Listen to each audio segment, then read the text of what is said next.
everyone. Welcome to Canaan Library. My name is Heather Cimino, and I coordinate adult programs here. And I'm thankful for all of you being here in the cold winter night. But we have a great program ahead of us. We have 2 best-selling authors, 2 doctors, and 2 presidents. So I'll leave it to you while I finish this. You can count that up because there are only 4 chairs there.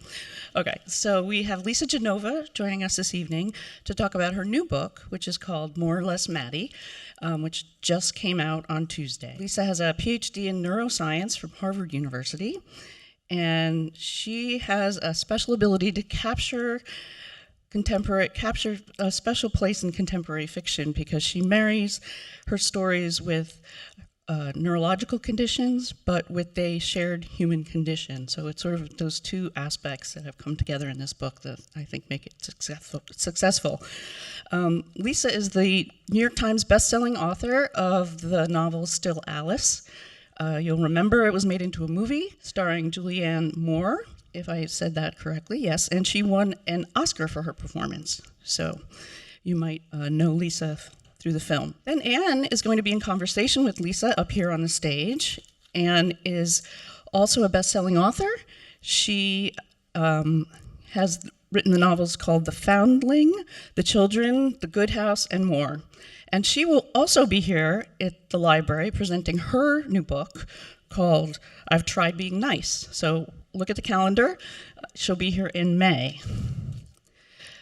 So once Lisa and Ann have a little chance to talk, then we're going to invite Dr. Andrew Gerber and Lauren Patterson up to speak more about the novel and bipolar disorder and etc. So Dr. Gerber is the president, and medical director of Silver Hill Hospital, which is here in New Canaan.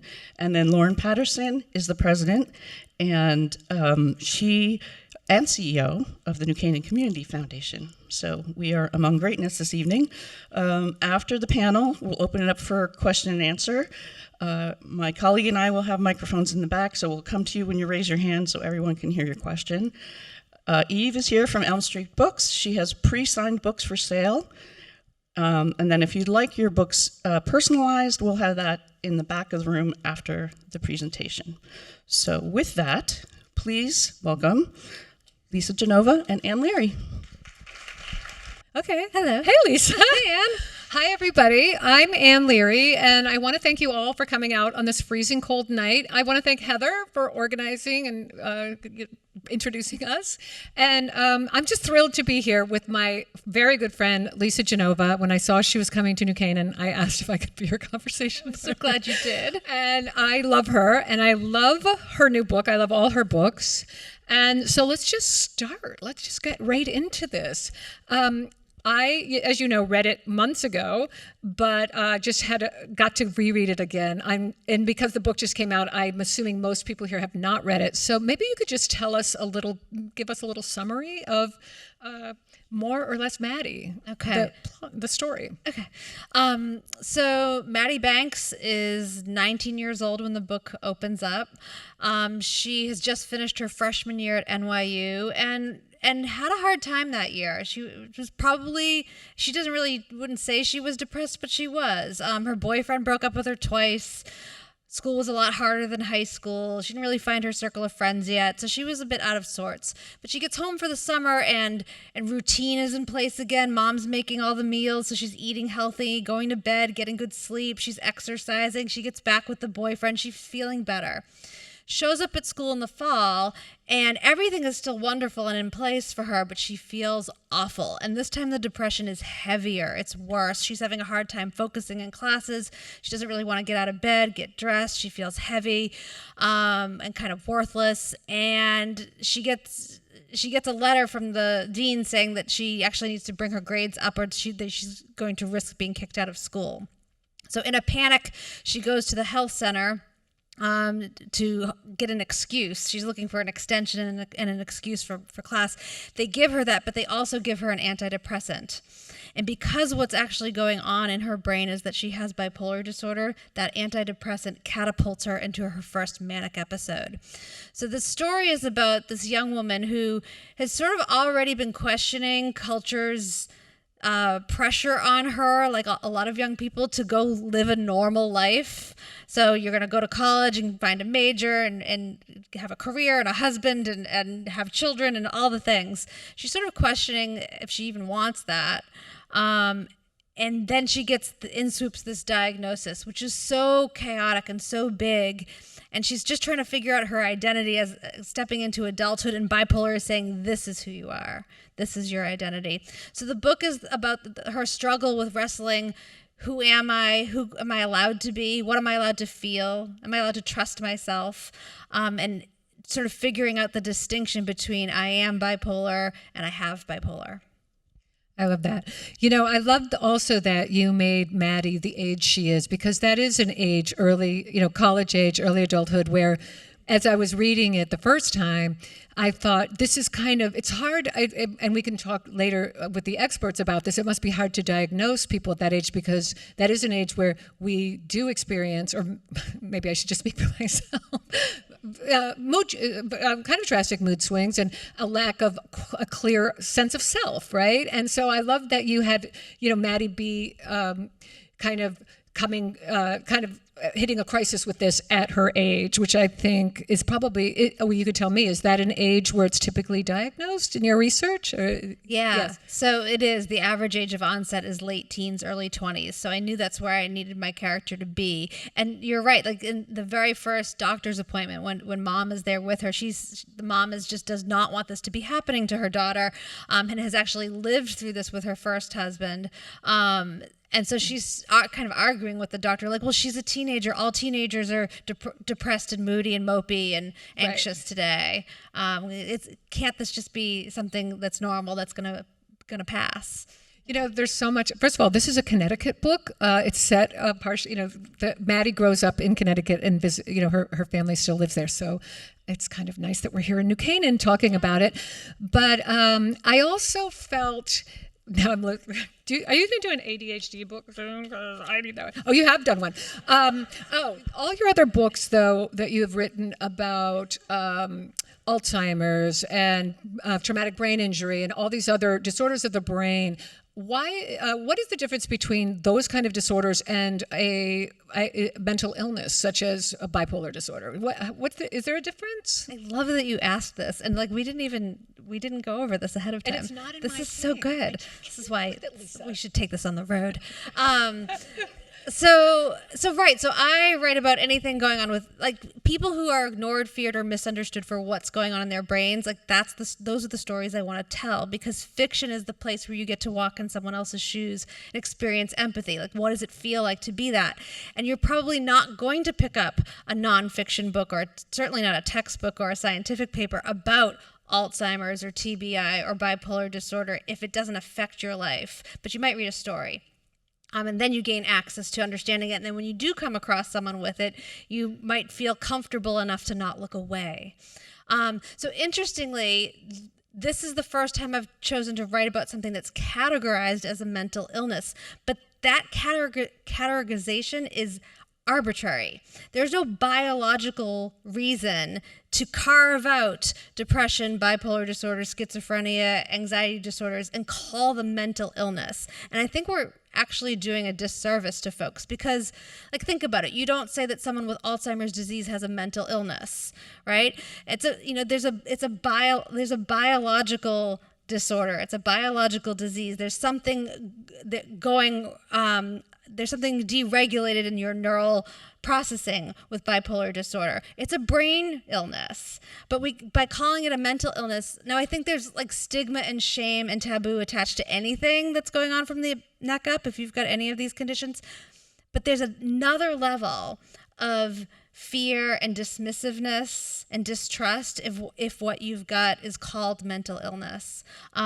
So I knew I wanted to go into that space next, and it just seemed to me that bipolar disorder was hiding in plain sight everywhere, because anytime I mentioned it, if I was in a crowd like this and it was like every note played and the last question of the book event is, what are you working on next? And I said, I think I want to write about bipolar disorder. Without fail, the audience would gasp or whisper or applaud.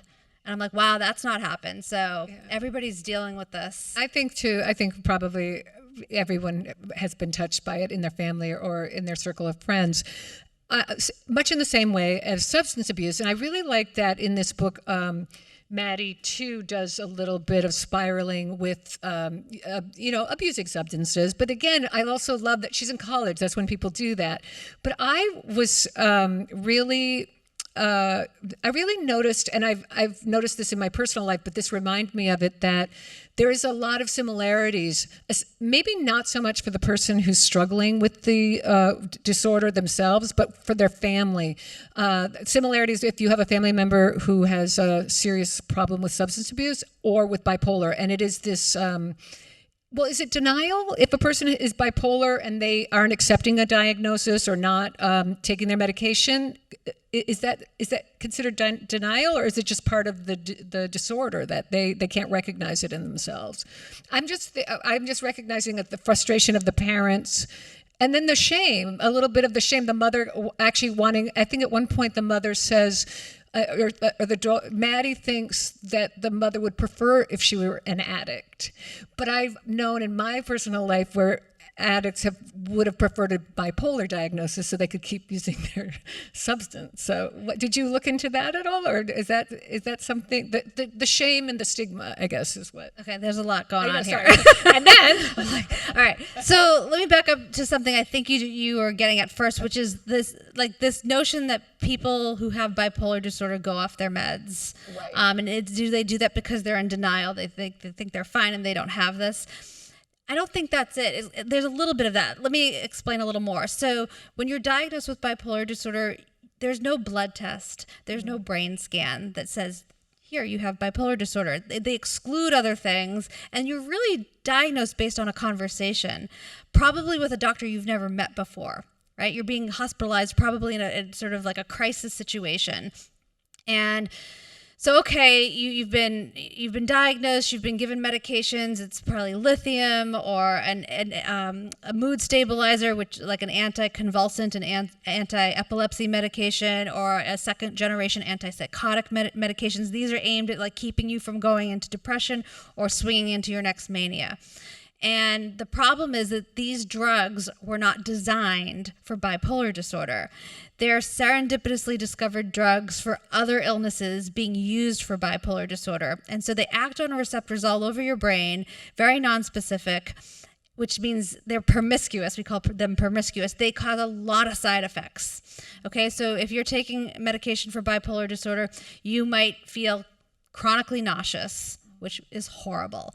You might have gained 50 pounds. You might have a hand tremor. You're always thirsty and you always have to pee. You can't really think well. You're cognitively foggy and you're exhausted. You're lethargic. You have a flat affect, so it doesn't look like people can't read you anymore emotionally. So the side effects are brutal. And so you can imagine, say you were diagnosed 6 months ago and you've been living with these side effects and you're not depressed, you're not manic, you're doing well, probably because the medications are doing their job in that sense, but you feel lousy. And so then you start thinking like, well, maybe I don't really have this. Like if you're thinking back to the manic episode, you're like, was it really that bad? So by the way, we don't lay down memories very well if you're manic. Your brain, your hippocampus can't consolidate memories very well. So your memory of those events is going to be spotty to begin with. And then it's like, well, did everybody just overreact? Like, yes, I wasn't sleeping, but maybe I just had insomnia and maybe I was just really stressed. And who was that doctor anyway? They don't know me. And I always think back to when people were telling me these stories, because I interviewed a lot of people with bipolar disorder. I researched a lot for this book. It was reminding me, I've had 3 children, and it was reminding me a lot of like being pregnant and childbirth. Like you forget how bad it was. Like this is why we have more kids, I think, right? It's like, it wasn't so bad. I'll do that again. So like my memory of the manic episode is fuzzy and I'm feeling horrible on these meds. Maybe I don't really have this. Right. So what I learned is that I don't think it's necessarily like a strong-headed denial. It's more of like, I don't really know if I should believe this. Like, it seemed, and all that I had learned, it seemed very reasonable to me to go off the meds. And what I'd love for people to take away from this story, one of the things I took away was I'm guilty of this. Prior to this story, if someone were telling a story about a loved one who went off their, like, oh, they just went manic and they're hospitalized or in jail, or they just quit their job and did this crazy thing, and then they'd say, well, he went off his meds. In the silence that follows, or even what might be said next, is like, well, it's his fault then. Well, he brought this on himself.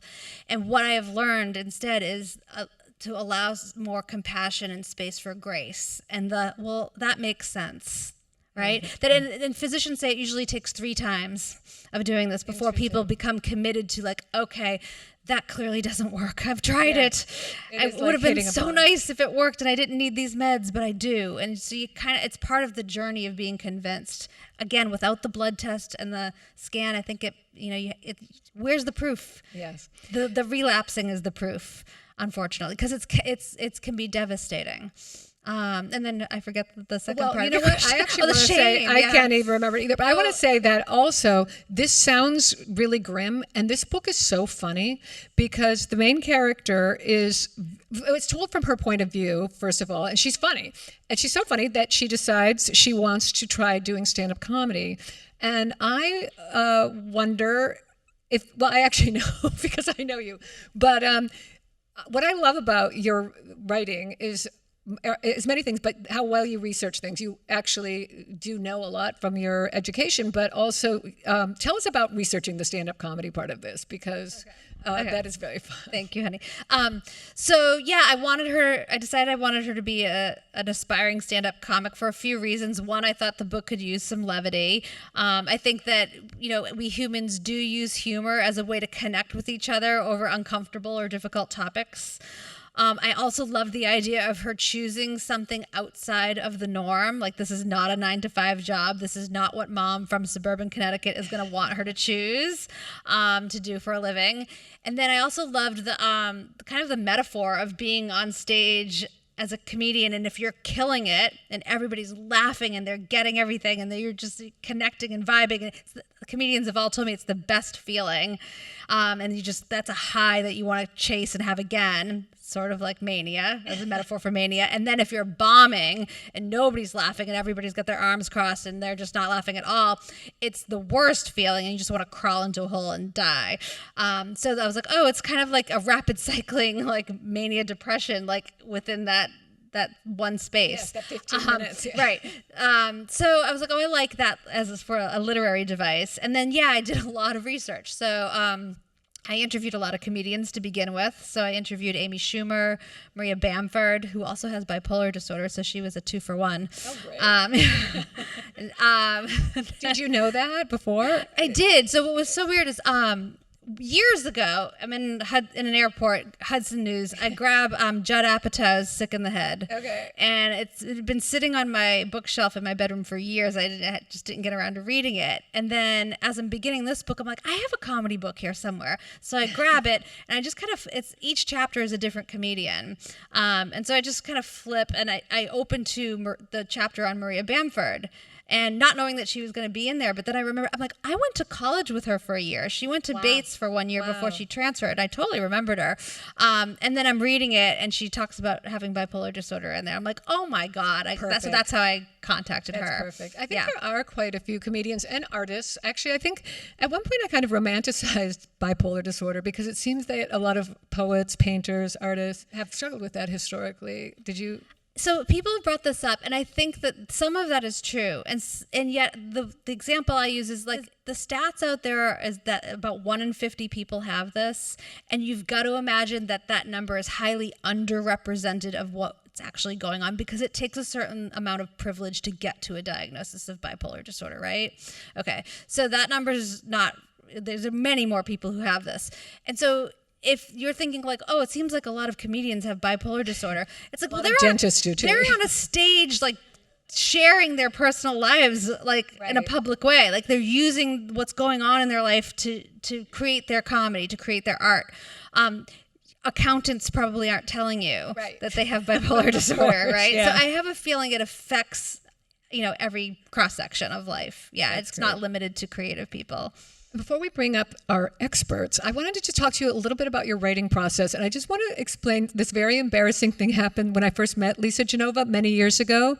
I had recently become an EMT, a volunteer EMT, and had gone to night classes on this. And somehow we were backstage at this event with a bunch of authors, and somebody was telling about somebody who had a stroke. And I had read Still Alice and loved it.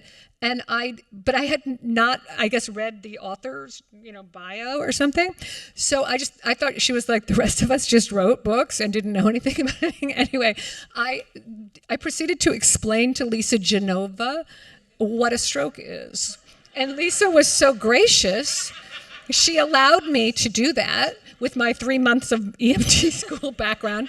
And it was another author who said, "What are you talking about? She's a neurophysicist. So I thank you. And I'll never get over that. But I think it also speaks a lot to your writing. You're such a good writer. How can you be so good at so many things? I think that says a lot. I didn't read this. Another person in your position, I might have read the book and thought, no, wait, was she a lawyer?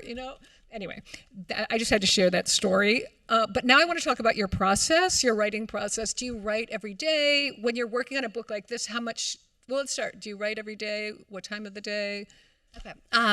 To begin with, I'm just doing research. So I don't even have an idea of story yet. I'm just trying, and story comes out of the research. Like, average age of onset is late teens, early 20s. Okay, my main character is young, right? So I'm interviewing psychologists, psychiatrists, people with bipolar disorder, their loved ones, other loved ones of other people with bipolar disorder, reading lots of textbooks. You're welcome. You don't have to read those. It's a lot. So just getting all of that factual information, because I am going to try to tell the truth under the imagined circumstances. So once I feel like I've done enough homework, and I will keep talking to those folks as I write, and when questions come up for me, because I don't know what I don't know, I'll loop back with them. But oftentimes these become very intimate relationships, because they are sharing with me their most personal, intimate, most embarrassing, chaotic moments of their lives, like the most desperate moments of their lives too. So you can only share that if I'm on the receiving end of that in an open-hearted way, right? So we become very close. And so once I'm done with that and it's time to write, my kids go to school, and then I write in the mornings. I try to stay in the seat until I have 1,000 to 1,500 words. Oh, okay. And I always start pen to paper. Okay. Yeah, I borrowed it from Julia Cameron and The Artist's Way morning pages. Yep. So it's usually, and the first, I'd say, third of my books are the hardest because I don't know them yet, right? I know my characters super well by, the second third, and it's not as hard to start each chapter. But in the beginning, I'll just write like chapter 1, what happens? I'm not sure. Oh my God. Like, how am I ever going to write this whole book? Like, well, you're not writing the whole book today, Lisa. You're just going to try and write 4 pages or 1,000 words. Like, I kind of get through a lot of anxiety, and then I start thinking of like what could happen. I'm like, okay, well, she's in Las Vegas, and then I just start writing. And honestly, it almost, getting through the anxiety gets me to the work, and then I go from there to the laptop. But like, I've looked back at the notebook where I began this book for chapter 1, and it's almost word for word, like handwritten. Like that first draft went into chapter 1. And I knew I wanted to start the book in Vegas. You had asked me this earlier, but didn't answer. Yeah. I was out in Las Vegas with Maria Shriver doing a fundraiser for Alzheimer's research in women. And while I was in Vegas, I was in the middle of doing the research for this book, and I hadn't started writing it yet. But I was in Vegas, and I was thinking, you could have a manic episode here, and no one would know. Yeah, so I'm going to start the book here. So I asked backstage, and I'll ask here. So, and it's not a spoiler, but I love the way this book is structured, and part of the structure is we find ourselves in the kind of the middle of an episode, and then you go back. So did you was that going to be the first chapter, or it was? Yeah. Okay. So that was the chapter that you went back, and it was exactly. Yes. Wow. Yeah. Okay. I knew I wanted to start it in the middle of like she had just finished a manic episode. Yeah. Give you like a glimpse of like what what could go on, or what was going to happen to this young woman. And then I went back 18 months and showed you how we got there. I loved it. It was very effective doing it that way. Yeah, because I think if I just started off slow, like it just added more tension, because it's like almost like that horror movie feeling, like like you're It's getting coming. to it's coming. Yeah. Yeah. So you don't outline. You don't. I love it. Neither do I. Okay. Yeah, I don't either. Good. Do you kind of audition your characters at the beginning? Like, do you, when you're, when those first, writing those first few chapters, are you finding the voices a little bit, or Yeah, you definitely don't know them as well at first. So my second draft is mostly always focused more on the first part of the book. I'm usually leaving things out. I always underrate. Okay. So it's like I need more backstory. Okay. Like more flashbacks or backstory to fill in. There's like Filling in the gaps. Fill out the Yeah. relationships more. Okay. But I didn't know them at first, so Right. like that kind of makes sense to me. Well, that I they're would need to do it these later. characters, as all your characters, but they are fully realized and multidimensional, and I just loved it. Welcome, Dr. Gerber and Lauren. Please reintroduce yourselves and explain. Well, first I'm going to clear something up, which is I am not the expert. You have Lisa. Lisa here is the expert on bipolar disorder, and I think one of the things I love so much about this book, and I did have a chance to read it. I didn't know that I would finish it. I thought, well, I'll at least have started it. And then it is such a gripping book that I did finish it. But your knowledge of bipolar disorder is so comprehensive. And it's really a privilege to be somebody who spends my day, because I run a psychiatric hospital here, thinking about how do we take what we know and turn it into prevention and care for the people out there who suffer from this illness. And so it ends up being a lot of very practical questions, like how do you get the word out? How do you make it affordable, which is a huge challenge in our culture. And anyway, those are the things that draw me to this topic. And I'm happy to be here tonight. Thank you. And Lauren, I think you do a lot of work with bringing people who are looking or might be in need of services, helping them access services. Can you tell us a little bit about that? Sure. So thanks for having me. I am not a clinician. I'm not a researcher. I'm not an author. I think I represent more the lay person in this audience. So I run the New Canaan Community Foundation. And one of the things we work on lots of different issues, but we bring people together around things that are rising for greater attention. And going back about 6, 7, almost 8 years ago now, and this is where I'll kind of bring it back to this conversation, we were in conversation with a lot of people in the community, just in coffee shops and, over breakfast meetings and so on. And people were talking about stress and anxiety levels in their second graders, or about the opioid epidemic, which is very much in the national news. And no one was using the words mental health, behavioral health. No one was talking about mental illness or particular disorders, but it was all starting to hang together around a common area, a thread to kind of pull on, if you will. And so in my role, we've been continuing to set a table for people to work together on issues. So I'm very fortunate I get to work with Dr. Gerber and others in this community, general residents, EMTs, police, nonprofit leaders, Girl Scout troop leaders, right? The moms, the parents who are making this community run. And so I'm seeing this kind of all behind the scenes. I give that background to say, going back to about 2018, 2019, we hosted meetings actually in the old library. If you've been in town for some years, the Lamb Room in the basement, right, in that nice dark room. And we set people around tables together, and we assigned seats so people wouldn't know one another. And we said, okay, tell us what's happening in this space around health and well-being. And if we could figure out if the superintendent of schools felt the same way as the church pastor, as the mom who's running the Girl Scout troop, maybe we could find something we could work on together. And there were 3 big things. One was stigma reduction. A second was around access to care. And a third was around local data, right? We couldn't really tell the story of what was actually happening. And so on your question of access to care, this continues to come up as a real challenge.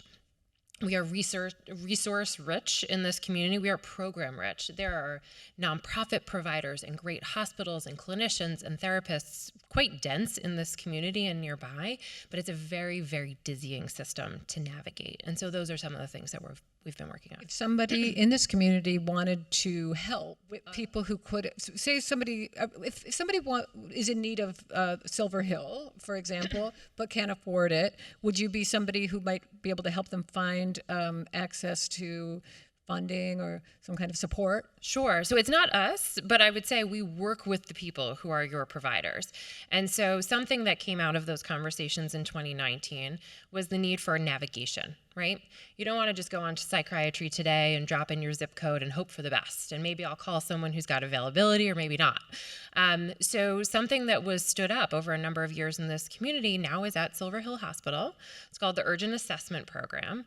And what it means is you can call Silver Hill and you can be seen within 24 to 48 hours for an expert assessment. Now and you can describe this better than I can, but I'm going to say it from the layperson version, that you get an expert workup, right? You're the patient and maybe your family if it's appropriate, especially if you're a minor, because the program sees a large volume of youth at this point in time. And you get an initial diagnosis and you get a warm connection to a provider in your community who specializes in what you need, who has availability, takes your insurance if that's a concern, and is expecting your call, right? So it's not sending a resident into the fray at a time when this is not when you need to be navigating systems that even experts have a very hard time at navigating. And so that's a great physical, tangible example of some things this community's been trying to stand up. But I think that navigation's so important. Technology and machines and everything is great, but I think the human experience of talking to someone about what you're going through and helping walk alongside that person is invaluable. And a question for Dr. Gerber. Do you think a book that's a novel like this is helpful to, especially young people who might identify more than a nonfiction book? And what are your thoughts on that? Absolutely, and I thought Lisa said it perfectly before, which is that, sure, textbooks and articles in the field have their place, but human beings are built to absorb stories. That's how we learn best. And you can communicate not just to the lay people, but to professionals more effectively through a novel, through fiction, through real human stories than you can in any other way. So when I talk to my colleagues as psychiatrists or as therapists, the examples they give aren't from textbooks, they aren't from articles. They're from people they knew, real people, or from fiction and from movies.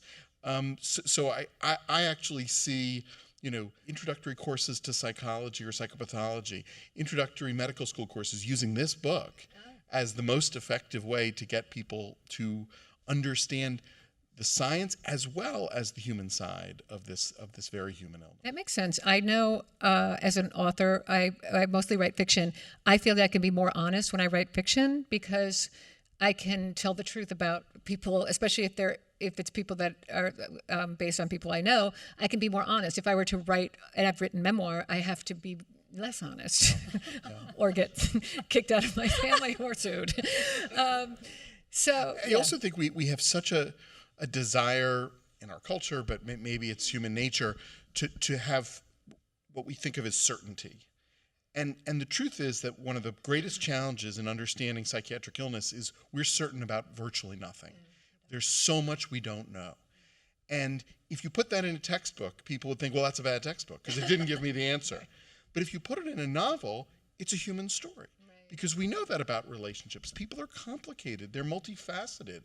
They're good and they're bad. They're like our family members. They're like our friends. They're like ourselves. And to me, that's actually the best way to learn about mental illness. I agree. And especially Maddie and her family are so relatable, I found. And so I could see if I was struggling with this with a family member, the sense of identifying with the characters rather than reading a scientific. So. Yeah, and I really felt a responsibility because my other books are used in med school, nursing school, OT, PT, speech pathology, and so it's I know it's going to be used to educate. I also know I'm trying to do justice to the folks who gave me their time and shared with me.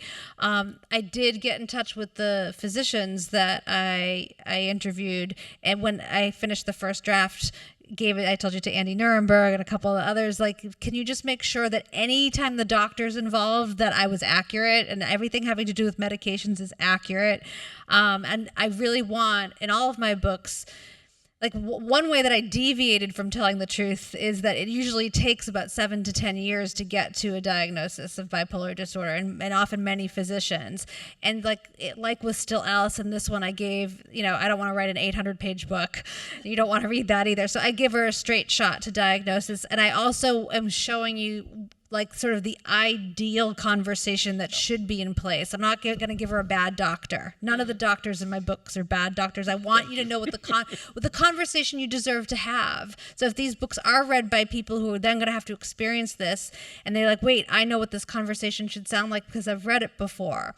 So I really needed this doctor because we don't have certain answers in psychiatry, because we don't know so much. A good psychiatrist is going to be collaborative with you. You need to be in on it together. It's you, your loved ones, your village of people who are on the inside who can help be of support to recognize what your warning signs and triggers and symptoms are. And a psychiatrist who is in conversation with you and collaborating with you together to achieve the stability that you're shooting for. I assume people in the audience might have some questions. I think, would anybody like to ask Lisa or? Hi. So I actually came here from New York City just to see you guys tonight, and I just want to ask, why did you pick New York City for the book? I picked New York City because I wanted her. She was going to be a stand-up comedian, so I was either Boston or New York, and my oldest daughter lives in New York City. She's 24, and my niece, who's 21, lives in New York and is at NYU. And I knew I wanted these amazing young women to help me with texting lingo and life as a young woman in a city. It's been a while for me. So, for me, it seemed Boston or New York was the choice. And the New York comedy scene is really vibrant right now. If I were writing this in the 80s, I would have picked Boston. Hi. Can you talk about genetics? You touched on it briefly with the father in the book. Is that pretty popular? Yeah, so the question is about genetics and bipolar disorder. So there is a genetic component to this. So if I have bipolar disorder, each child I have has a 10% chance of developing bipolar in their lifetime. So it's not 100% genetic, right? So the conversation in getting to a diagnosis will ask about family history. So if I am finding out that your grandfather had bipolar disorder, or like an aunt was went to a mental hospital, or there was a breakdown, like if I'm starting to notice that there's some of that going on in the family, that might help me get to the bipolar diagnosis. But it's not 100%. So what does that mean? It's sort of like Alzheimer's is in most Alzheimer's cases, not the Alzheimer's I gave to Alice and Still Alice. So you've inherited some genes that might tip the scale in the direction of predisposing you to bipolar. But then some things have to happen in your life, that your environment interacts with those genes to then produce the disorder in your brain. And so some of the things we know that are correlated with developing bipolar disorder are trauma, especially during adolescence and childhood, head injury, and was there another one that I'm missing? I would say substance use. Substance use, especially as a teen. Yeah. So those things in and of themselves do not cause bipolar disorder, but if you've got the right constellation of genes that you've inherited that interact with any of those things, that might tip the scale into expressing this disorder. Is the substance use or abuse sometimes an attempt to self-medicate, or is it just a comorbid situation? So one of the complexities, and I think this is captured in the book, is that it's all of the above. So substance use can be a trigger. It can also be the result of, in the sense that when you're manic and you're not in good control of your moods, you're more likely to have risky behavior. But it can also be an attempt to feel better, and as you pointed out, self-medication. And often you can't tell which of those things it is in the moment. So what we know is that individuals with the vulnerability to bipolar disorder, as Lisa's describing, really we are recommending that they not use substances, but which of course is an enormously hard thing to ask people to do when they're young and living in New York and trying to be social and in environments where In this bars, is the norm. comedy club bars, yeah. Comedy club. So it's, we know how hard that is to ask, and yet what we find is that after a few tries, people realize that these neurotoxic substances. I think alcohol we all know, but I think with the increasing rates of cannabis use and the increasing strength of cannabis, that's become the largest recent risk, and convincing people that yes, it may seem natural and it may be okay for your friends, and they don't have bipolar disorder, but you have a vulnerability, and therefore there's a much higher risk it'll turn into something. We have a question over here. Hi. You mentioned your extensive research, and I was just curious, was it relatively easy to find interested parties, people that were willing and able to tell their story? Yeah, it was. It actually began when I was on the Every Note Played book tour, and I said, I think I might be writing about this next. People were giving me their emails in the book signing line. It's so interesting, right? Because there's so much shame and stigma and secrecy that's built into this. And it was like people were looking for permission to talk about it. And that's one of the things I hope this does, is it gives people permission to have open conversations. This is such a struggle of a disorder to live with, and then to pile on top of that you have to keep it a secret. Secrecy breeds shame. So being able to talk openly about anything is really healing in so many ways. I found it. I found that people came to me on this one. I also have a track record now of books, so that people know that I'm going to use the information respectfully. So I found that there were people in my life who have this that I didn't know had this. And they opened up to me when I said I was writing this book. So I'm still discovering people today through various friends of friends that are letting me know that they have it. So I think that that's a really good thing. I think that that anytime we can be open about what's going on, it's helpful. There's an element of relapse or recidivism. I'll stand up. You look like you're lost in the dark. All the way back. There's an element of relapse or recidivism in this and in the story and in some elements of mental illness that really strike me and make me exhausted for not only the individual, but the families, caretakers. Would you care to comment on that in any way? Yeah, again, I think that it is unfortunately part of the journey for this, because there's no diagnostic test, because the drugs are so difficult to stay on, because the symptoms are so hard. And so, it's hard for the family. The family deals with both the person who has it and the family. There's a lot of trust issues that go on now, right? So if I have this, am I allowed to get really excited about something? Can I get really happy about something? Or is that a sign that I'm about to swing into a manic episode? Am I allowed to be upset about something? Am I allowed to get bummed out about something? Or is that the sign that I'm about to go sink into a depression? And so the people around me too might get really controlling, because they don't want me to relapse again, because the relapses can be awful. So they start to sort of micromanage and control and not trust. And so it's a very difficult navigating this sort of new dance among your family members, because the relapses can be so destructive. So on the mania side, you might be incredibly reckless. You might be spending thousands of dollars you don't have, multiple sexual partners when you're in a committed relationship. You quit your job because now you're going to go start a new fashion label, or you're going to be a race car driver, or you're best friends with Taylor Swift. So you've blown up your life in a manic episode potentially. And then on the depressed side, it's the worst.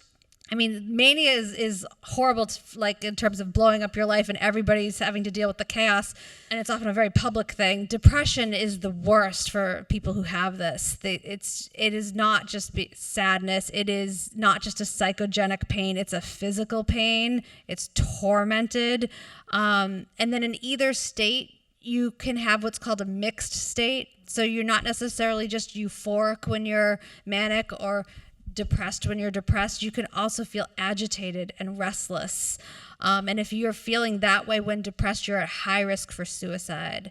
And so the relapses are terrifying because everyone in the family is worried that you might end your life or you might, ruin your life. So it's very stressful and everybody wants to keep those from happening. And yet there needs to be a certain amount of grace for knowing that in the beginning anyway, it's probably going to happen. And can we, try and minimize the destruction as much as possible? So well said. I actually, again, it reminds me so much of having a family member with substance abuse. Are there support groups for people who have bipolar disorder and their families? There are, and I think we're constantly working, just as Lisa described, to make this easier for people to talk about. The ones, I'll tell you, the two that I hear most about and have interacted with the best. One is NAMI, or the National Alliance on Mental Illness, and that exists all across the country. There's many chapters here in Connecticut, and they work with families, with individuals to really educate and destigmatize. But the other that's more specific is there is something called the Bipolar and Depression Support Alliance. And that also has chapters around the country and is more specific to individuals with bipolar disorder and it has support groups around. Obviously, some regions will have more of that than others, but one of the beauties of this age where you can go online and have a Zoom meeting with people all over the world is there are now online support groups. Oh, that's great. Where you can go and talk to other individuals, talk to other parents if you have children, and really understand much more about the illness. And you're not going to run into them in the grocery store. You never know, right? Hi, Lisa. First, I just really wanted to thank you from the bottom of my heart. I laughed, I cried, and I learned so much. So thank you for bringing the conversation to New Canaan and for all of us that have read it. My two questions are quick. Was it your title? I loved the title, so I wanted to know about that. And second, I pray that it becomes a movie to let the conversation continue. So I'd like to know a little bit about that too. Thank you so much. It is my title. I had to fight for it. My publisher originally didn't like the title. So we tried to come up with others and could not land on one that I loved nearly as much. So I'm so thrilled to hear you say that. This has come up at every book event. Just everybody loves the title. So not to you personally. Yes, this is in development for a movie, and we have our lead actress attached. I asked if I could tell you, and I'm not allowed to yet until we get the director. So hopefully soon, if you follow me on social media, I will announce it as soon as they let me. And how would a person follow you? Are you Lisa Genova on Instagram? I'm at Lisa Genova? I'm author Lisa Genova, because there's another Lisa Genova out there, and it's not me. Okay. So do follow. And from a personal perspective, my ex-husband had bipolar disorder, and so I was always so scared that my kids were going to develop it. My understanding was that it would be diagnosed probably in 20s, early 30s. So I kind of felt safe when they got to be late 30s, early 40s.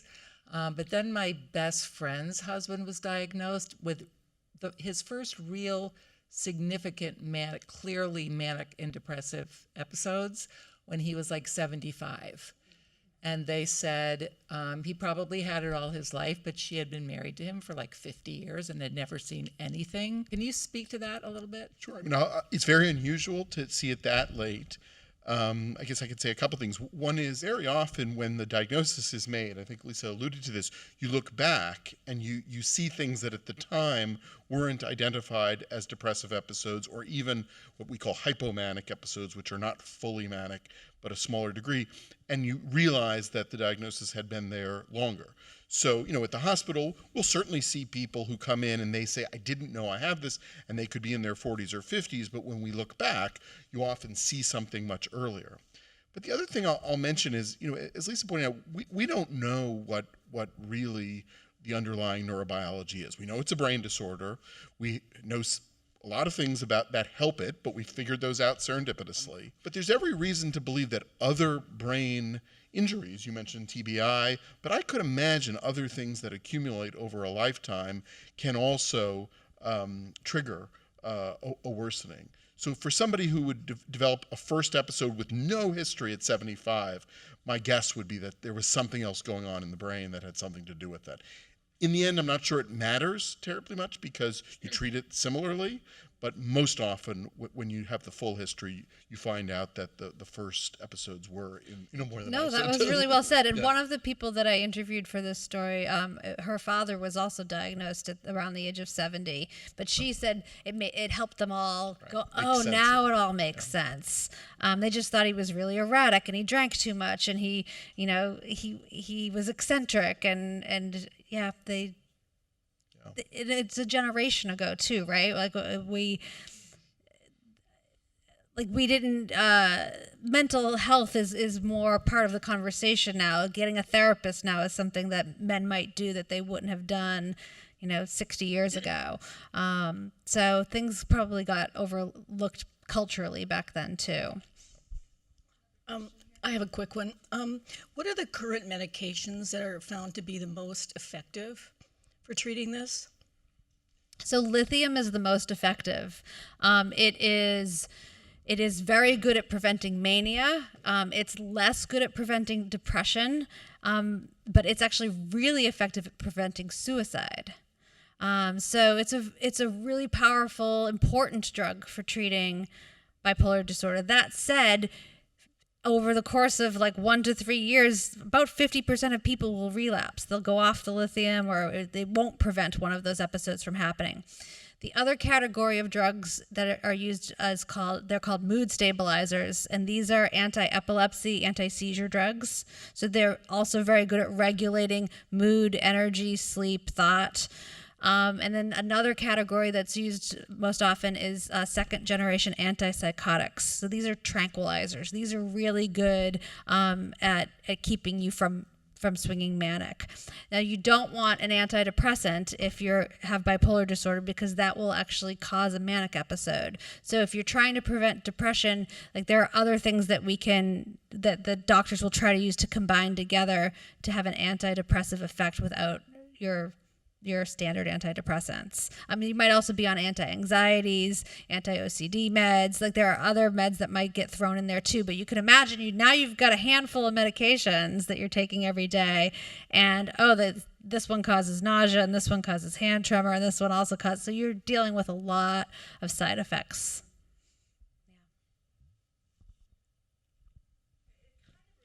Here, hold on, speak into this. Okay, thank you. You said the 2% and is what 1 in 50, I think, and that it's probably low.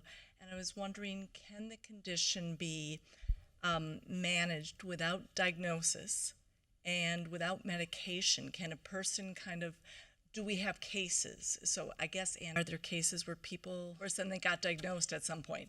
I'm just wondering, can people are you asking, are there holistic kind of treatments or? I have found people or cases where they were going along and they didn't know what they were dealing with. Maybe the people who had it at 70, and they've been kind of dealing with it and holistically. So people do deal with it. A lot of people go undiagnosed and unmedicated, but then they will I'm going to take, I'm going to take amphetamine or cocaine to lift me. I'm starting to get depressed. I'm going to take a stimulant, or then I'm going to drink alcohol. That's a depressant. They'll try to modulate their mood externally. The other thing, in addition to drugs, there's cognitive behavioral therapy. There is being in conversation with a therapist to develop the self-reflection and the self-awareness to know, when I start to feel revved up this way, that's a sign that I might be headed toward mania, and now I can do what do I need to do? I'm noticing that I didn't get as much sleep. I'm tracking my sleep, and I'm noticing, I slipped and I only got 6 hours last night. I got 5 hours the day before that. I really need 8. I gotta hold on, everything. I gotta make sure I'm getting my sleep. If I start drifting into needing less and less sleep, that's a sign that I might be heading manic. So being in a relationship with a therapist can help you understand and track your internal dialogue. Like, am I starting to think really negative and I'm having all of these automatic negative thoughts and I'm spiraling down, like, oh, I'm looking like I'm heading toward a depression. Like, so it's a combination. It's not just the medications. You can accomplish a lot through putting up guardrails, noticing your behaviors and your thoughts and your mood, and then acting accordingly. But I think, as you depicted so well in this novel, distorted thinking is so much a part of the disorder. Like, I wouldn't recommend it. If it were me, with all that I have learned, if my loved one or if I were diagnosed with this, I would want all of it. As imperfect as the medications are, I want the cognitive behavioral therapy with my therapist. I want my psychiatrist to be collaborating with me on the medications. I want my family and friends to know that I have this and to be able to be in contract with them. Like, if you see me behaving, or if I'm calling you or texting you all through the night, or if you see that I've posted 70 Instagram stories at 3 a.m., like, that you say, I've noticed this and I'm not allowed to ignore you. Like, we have to, right? So it's yeah. I have to point something out, which is in the book, which I absolutely loved, that I hope makes it into the movie, which is you have a quite cutting edge element of the treatment, which is the use of apps. And, we're also used to thinking about how terrible phones are and how much damage they do to our kids, which they do. But one of the promising areas that you included is that she has an app on her phone that checks in with her and asks her questions. And where those are right now, this is a real thing out in the world, is still relying fairly heavily on self-report. So if somebody just lies, and she does, and says, I feel fine, that doesn't help much. But one of the things that's being explored very actively, and I think we're going to see more common in the next few years, is apps that actually use the data to predict.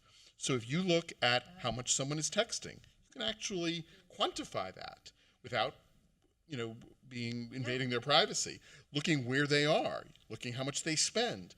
These things could actually send up a signal with appropriate permissions to have us notified about when someone's going in the wrong direction earlier. And my prediction would be that in the next few years, we're actually doing a study at Silver Hill right now, you're going to see this a more and more common, helpful way to improve treatment. So I love that you included that. Thank you. I love that too. That makes total sense. It's like, because we can't always be the most reliable narrator of what's going on, right? But this is actually recording our data all day long anyway. Like, if it could raise the red flag and help me live where I want to live, I want to be functional, I don't want to swing outside and blow up my life, then yeah. It's not so emotional. It's just the it's just the facts, man. Yeah, I like it.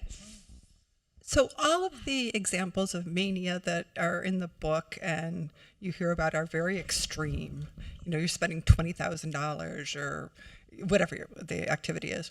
Is there such a thing as, like, it sounds silly, but a minor case of mania or manic depressant? Or is it, Yes. you're only you're going 100 miles an hour or you're not? Yes. So I chose bipolar. My character has bipolar 1, which is the more extreme version of this. In fiction, you always want to raise the stakes as high as possible whenever possible.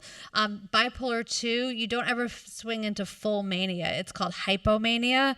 It's like mania light. If you read the book, I do describe that. And that, if we could all just be in hypomania, it's everyone says it's kind of a sweet spot to be. You're not tired. You don't need much sleep. You're that internal editor that tells you like you shouldn't or you can't, it's kind of gone. So you're very productive. Like, especially if you're a creative person, then you can create. You're not critical of yourself, and you have lots of energy. And if you have talent there, you're going to be productive. If you're not talented, and you're probably, you also have what's called a flight of ideas. So you tend to jump from one topic to another. It's a little ADD-ish. And so you might be like working on like, oh, I'm going to build like a new addition on the house, and then you abandon that halfway through, and like, oh, I'm going to go do this, and then I'm going to start a bakery, and so it might be totally unproductive. But for some folks, it can be a very productive phase to be in. And if you didn't have to pay the price of having a depression to go along with that, because you don't stay hypomanic, eventually you will swing into a depressive episode, and those are never worth the price of playing poker. But But yeah, it's not always as severe as what I gave Maddie. And it can be worse than what happened to Maddie too. Yeah. Is there a delineation? Does it have to do with whether a person is not in reality, or is just, is bipolar 1 a person who, like Maddie, becomes quite delusional? Is that the difference? A full manic episode includes some aspect of psychosis, which is what you're describing. So yeah, delusions or hallucinations. Right. So her delusions are the first delusion, the first manic episode. She believes Netflix has asked her to write a 1-hour comedy special. After she's gone to a few comedy clubs, and she writes about 500 pages worth of comedy, and almost none of it is funny. But she believes that it is.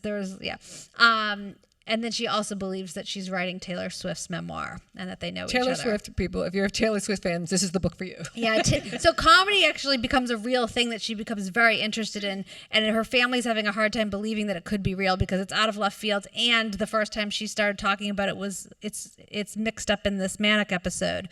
The Taylor of it all is definitely a sign that she's manic, because that believing that she's got a special relationship with Taylor Swift comes up every time she has a manic episode. And that seems, I mean, I know just like in fiction or in movies, that seems like a thing, believing you're in a relationship with a celebrity. Is that a typical distorted delusion or psychotic thinking? Yeah, it's interesting for reasons that, again, we don't understand, that there's this notion of what they're called ideas of reference, meaning that there's signals out in the world that tell us how special we are. Now you'd say, we all want to feel a little bit special, so that's not psychotic. But in extreme versions of that, when we're reading those signals all around us, including Taylor Swift must want me to write her memoir, that's a fairly typical example of how a psychotic delusion can develop. I wanted to add one thing, too. You did this thing with the way she spoke when she was fully manic that I was sort of familiar with somebody that I know. And where there's a kind of alliteration. They kind of love the sounds of words that sound the same, and you did it. I noticed it, and I thought that was very clever. The way is that what it's called? What's that called when they like the words that they don't quite rhyme, but is it alliteration? Yeah. So was that purpose? Well, it must have been because, but it didn't. It was very natural, and I only noticed it because I knew what it was from my. Yeah, it's when she's in that text rant, right? In the middle of the texting her sister. And she's loving these certain words and the way they sound. And they're not, you can tell that the character thinks they're really quite clever, extraordinarily intellectual, but they're not. But you get it. You did a really good job with that, I have to say.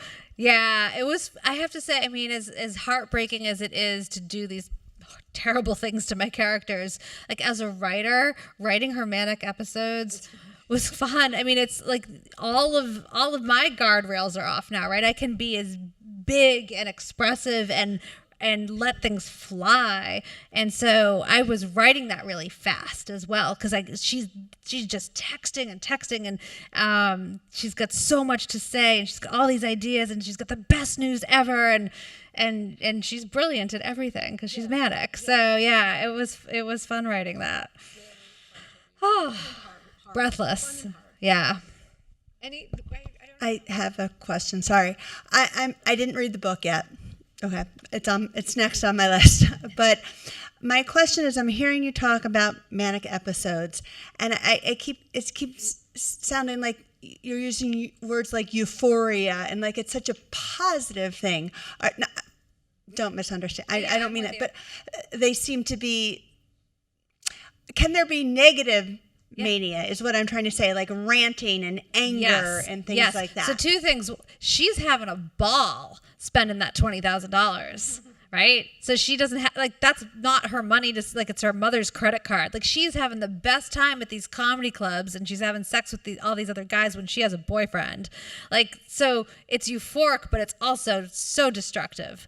But yes, she also ends up with a bit of a mixed episode. So in addition to feeling like I've got all this energy and I'm invincible and I'm talented and I'm amazing, then she's also she becomes irritated and agitated and angry, and so there's explosiveness to it. So anybody who's in her way or disagrees or who's slow, and everybody's slow because she's moving really fast, she has no patience for it. So it doesn't feel good. It feels she's like when she's trying to get to Taylor Swift's house in Rhode Island and she can't get there. This is the first manic episode, and her family's in her way, and it becomes violent.